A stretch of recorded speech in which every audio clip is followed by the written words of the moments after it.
Number 10. Sinistar. Sinistar is a game much like Asteroids for the Atari. You control a spaceship that has to dodge asteroids, other things, and most importantly, Sinistar, the star of the game. Sinistar is a massive Death Star-esque ship that is built up as you progress throughout the game, taunting you angrily throughout the entire 12-hour mission. The thing that makes Sinistar so, sinister is that he feels always present. The player has to make an effort to slow Sinistar's production if they want to delay facing him, and even still he mocks the player. When Sinistar is finally released, he's an absolute pain to kill, especially on later levels. His movements seem almost laggy, and when he isn't lagging, he flings himself at you screaming. If you even so much as touch him, Sinistar will crunch your ship up and reduce it to scrap metal, causing an instant game over. And while all of this takes place, you still have to make an effort to dodge the other obstacles. Sinistar takes a lot of patience, skill, and knowledge of when to fight to defeat him, and because of that, he's a formidable foe. Number 9. BioShock Infinite – Ghost of Lady Comstock. BioShock Infinite is known as a game that was greatly overhyped and highly criticized, but it's undeniable that the game was a fantastic experience nonetheless. One boss that stands out in the game is the Ghost of Lady Comstock, which is a memorable fight, if only for its unfairness. Lady Comstock herself doesn't attack much, but she reanimates an army of minions that die only temporarily and are deadly when not dealt with. On the hardest game difficulty, 1998 mode, she's nearly impossible, with many players resorting to tedious tactics such as staying outside of her range and taking pot shots from afar. The fight has 3 phases, all in different areas spread out throughout the level, and all with her using basically the same tactics to fight you.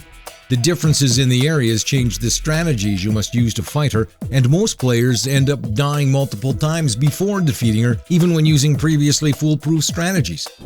Many players also criticize the fight for being repetitive and unimaginative, as she doesn't change her tactics at all, and her only tactic is to spawn more minions and float around sporadically. Regardless, the fight is difficult and tedious, especially on higher difficulties. Number 8. Earthbound. Giygas. Earthbound is known as one of, if not the greatest Japanese role-playing game in all of history, and is fondly remembered as many people's favorite for its unique humor and its ability to stump players and force them to think outside the box. The Earthbound series has spawned many projects over the years, and you can still see some of its ripples today in games like Undertale. Talking about thinking outside the box, Giygas is on this list just because of that. Giygas is known to many as one of the most disturbing bosses in video game history for his dark theming and creepy dialogue, begging the player to help as he becomes something beyond his own comprehension. Giygas goes against everything the player learns in the game, causing all the gear you worked so hard for and all your most powerful spells to be suddenly useless against him. His face contorts into that of a scream as he glitches and grows in power, with unsettling broken music playing in the background. The only way the player can defeat Giygas' final form is to use the character Paula's Prey ability to beg the friends you've made on your journey for help.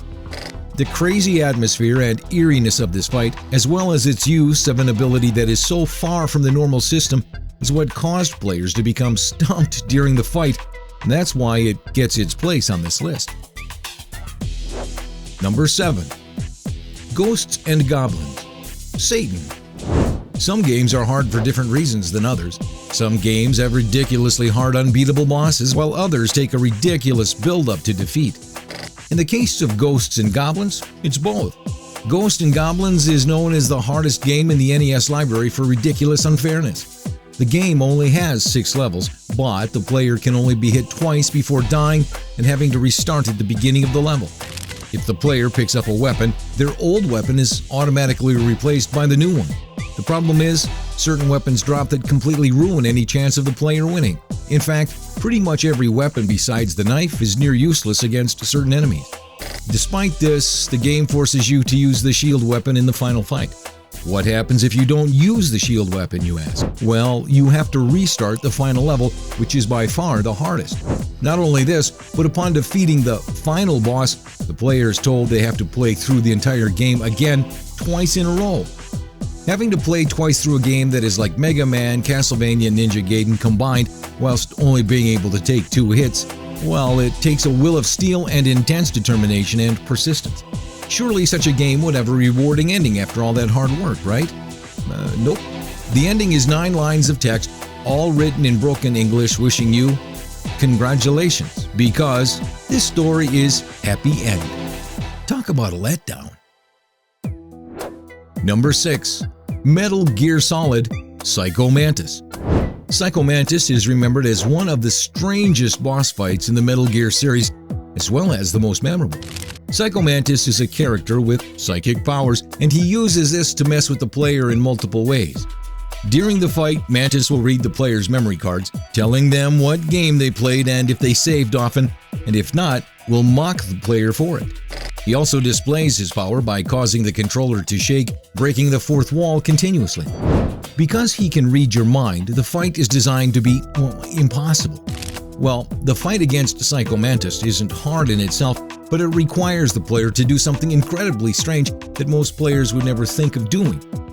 During the fight, Mantis will sometimes cause the screen to go black with only the word Hideo in the top right corner. The only way to defeat Psycho Mantis is to switch your controller port from the first slot to the second, making it so Psycho Mantis can no longer read your mind and as a result loses his ability to dodge your attacks, leaving him vulnerable. This sounds easy, but many players had no idea what to do during the fight, as no other game had ever used a feature outside of the controller. Keep in mind that this was in a time where the internet was much less popular, so you couldn't just go online and Google how to find his weakness. Number 5. Sephiroth Kingdom Hearts 2. Kingdom Hearts 2 is a game that requires a lot of well-timed combos, blocks, and dodges to defeat enemies. But when you're pitted up against one of Final Fantasy's most recognizable characters, Sephiroth, all these things become much harder.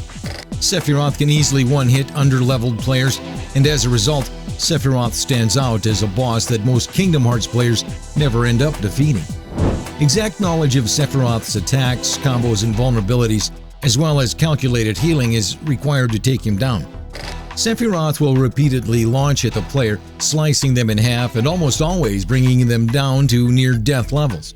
Not only this, but Sephiroth has 14 health bars, making the fight take at least 10 minutes, and as all gamers know, skill deteriorates over time. When Sephiroth is down to his last 4 health bars, he gets even worse, increasing in speed and begins shooting meteors at the player. Finally, Sephiroth can't be defeated unless you use a combo finisher or knock him into the air, otherwise he'll stay at 1 until you do so. All of these factors contribute to making Sephiroth the hardest boss in the Kingdom Hearts series and makes him one of those bosses you just want one more try on. Number 4. Toho series Flandre Scarlet. Flandre Scarlet from Toho is a character that defines the phrase bullet hell. Well, to be fair, almost the whole series defines bullet hell. It's hard to pick the hardest boss for this game, so instead we chose Flandre Scarlet, the most popular character. Toho is a series defined by its bosses' fights, with over 100 bosses in the franchise. Each boss has its own unique attacks, and little space is ever left to dodge them. The hardest part about the bosses is that the stage before them has to be completed before the fight can begin, and if you lose to a boss, you have to redo the level all over again. Generally, losing health in the stage before the boss spells certain doom. Flandre Scarlet is an extra boss that can only be fought after completing the rest of the game, and she's mainly known for the music that she plays during her stage. UN Owen was her. Her attacks are deadly, unrelenting, and easily kill an inexperienced player, causing them to have to replay the whole stage again and again. While the toughest Toho boss is still up for debate, Flandre is definitely one of the most memorable and difficult. Number 3. The Punch-Out! Mike Tyson. The Punch-Out series, made in the late 1980s, is a simple game that only requires good timing and knowledge of the enemy's attacks to be completed. The game features Little Mac, a boxer who has to fight his way up the ladder to become champion. The game isn't too incredibly hard, that is, until you meet the final boss, Mike Tyson himself. Fighting Mike Tyson in the game is much like what it would be like to fight Mike Tyson in real life. Impossible. Well, nearly. The Mike Tyson fight requires exact timing, complete knowledge of his moveset, and a lot of patience, as you'll be losing dozens of times. Tyson can one-hit you at the very start of the fight, and even one misplaced blow can cost you the round. Many people know Mike Tyson as the destroyer of their childhoods, never to be defeated by thousands of NES-playing children. Number 2. Dark Souls, Ornstein and Smough. The Dark Souls series is known mainly for its unrelenting difficulty. Honestly, you could probably make a list of hard bosses just from this game. The most memorable and perhaps the hardest of all these fights, though, is the fight with Dragon Slayer Ornstein and Executioner Smough. The two bosses meld into one, both attacking you at once. Smough wields a giant hammer and attacks with powerful but slow-moving heavy attacks, while alternately Ornstein wields a fistful of lightning magic and a spear, quickly running up to the player and releasing a flurry of attacks.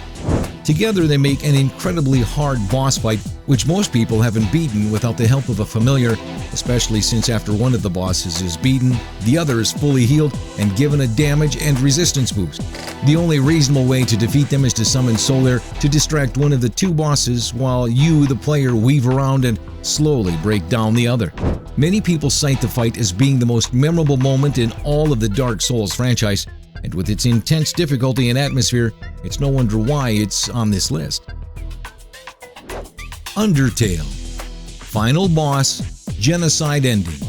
Before I announce this one, I should probably say that there are some big but unavoidable Undertale spoilers ahead, so leave now if you don't want a spoiler.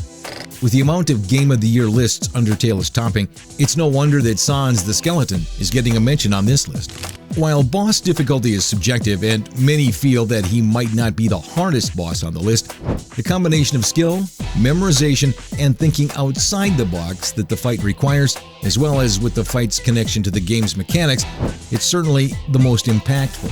Sans is a character who appears to be completely harmless for the majority of any normal playthrough, but when the player travels down the darkest path, he's revealed to be by far the hardest boss in the game.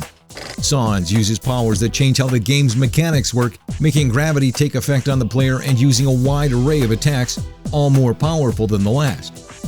The only way to beat Sans is through repetition and memorization of these attacks. Sans also starts the fight with one of his strongest moves and changes where and when he starts the fight, catching the player off guard. Any attempt to spare Sans ends with him killing you with no remorse, saying that if you are really his friend, you'll never come back. And if you do come back, he shames you for it, remembering each time you fight him and using it to show you what you've done. Sans is a punishment for the sins you've committed in a genocide run and is a refreshing change from standardized boss fights with little variation. That, as well as how his prankster-esque character is incorporated into the fight, places him at number 1 in this list, not only for its difficulty but also for its charm and memorability.